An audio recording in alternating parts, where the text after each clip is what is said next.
Let's practice how to record issuance of common stock.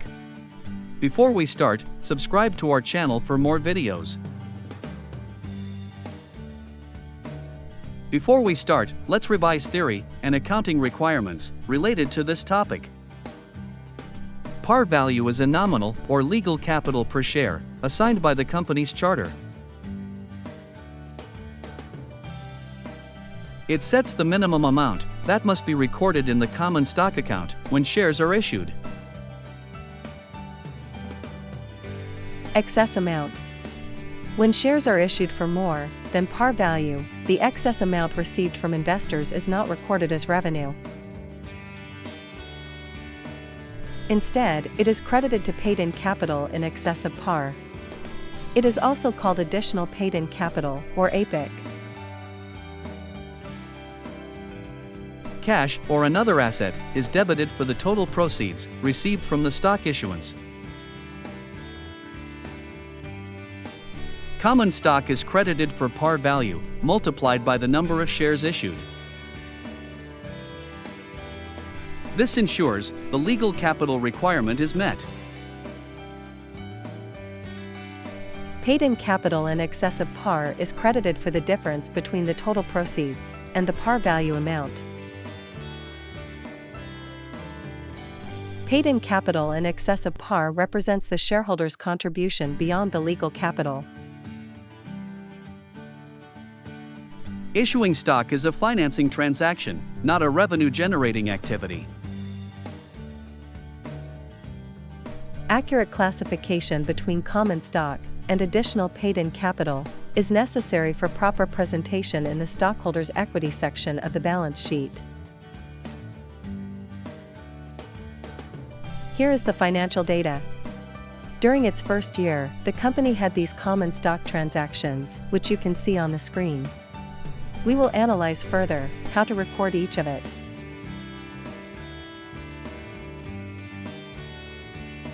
On February 5th, the company issued 100,000 shares for cash at $7 per share. We debit cash by $700,000. It is cash per share, amounting to $7, multiplied by the number of shares issued, which is 100,000 shares. We credit common stock by $400,000. It is par value per share, amounting to $4, multiplied by the number of shares issued, which is 100,000 shares. We credit paid-in capital in excess of par common stock by $300,000, which is a difference between cash received, amounting to $700,000, and total par value of the issued shares, amounting to $400,000. On April 15, the company issued 4,000 shares to attorneys, in payment of a $28,000 bill for incorporation services.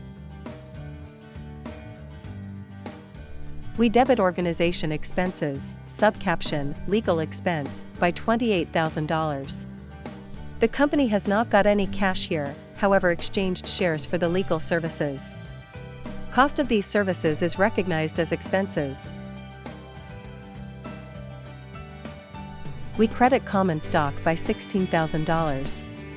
It is par value per share, amounting to $4, multiplied by the number of shares issued, which is 4,000 shares. We credit paid-in capital in excess of par common stock by $12,000, which is a difference between cost of legal services, amounting to $28,000, and total par value of the issued shares, amounting to $16,000.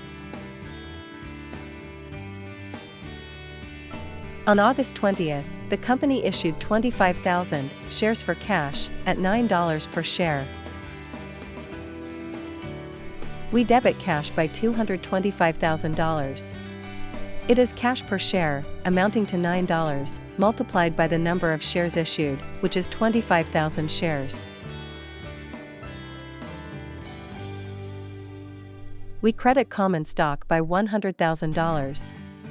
It is par value per share, amounting to $4, multiplied by the number of shares issued, which is 25,000 shares. We credit paid-in capital in excess of par common stock by $125,000, which is a difference between cash received, amounting to $225,000, and total par value of the issued shares, amounting to $100,000. On November 30th, the company issued 50,000 shares, for cash at $11 per share. We debit cash by $550,000. It is cash per share, amounting to $11, multiplied by the number of shares issued, which is 50,000 shares. We credit common stock by $200,000. It is par value per share, amounting to $4, multiplied by the number of shares issued, which is 50,000 shares. We credit paid-in capital in excess of par common stock by $350,000, which is a difference between cash received, amounting to $550,000, and total par value of the issued shares, amounting to $200,000.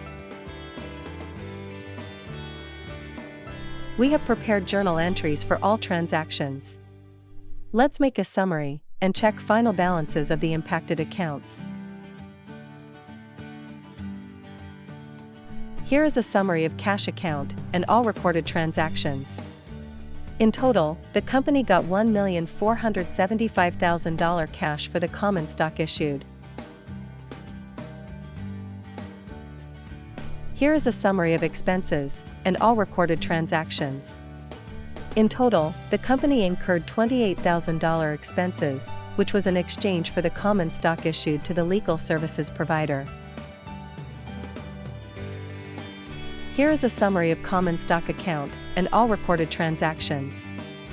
In total, par value of all issued common shares amounts to $716,000.